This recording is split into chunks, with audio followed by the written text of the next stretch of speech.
حضرت علامہ پیر مہر علی قادری کے پہلے عرس کے موقع پر اتحاد بین المسلمین سیمینار شرکپور کے مقامی شادی ہال میں منعقد ہوا۔ سیمینار کی صدارت سجادہ نشین دربار عالیہ مہریہ قادریہ علامہ ڈاکٹر محمد عمر القادری نے کی۔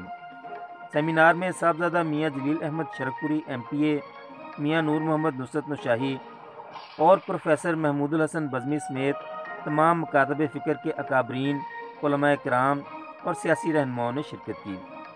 سیمینار کے اختتام پر امن ایوارڈ دیے گئے۔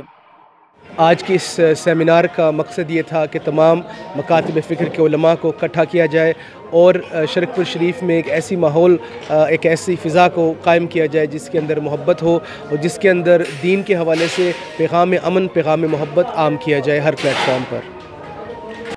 اس کے دوسرے روز کی تقریبات آستانہ عالیہ مہریہ قادریہ گاؤں ککڑی پور شرکپور میں ہوئیں۔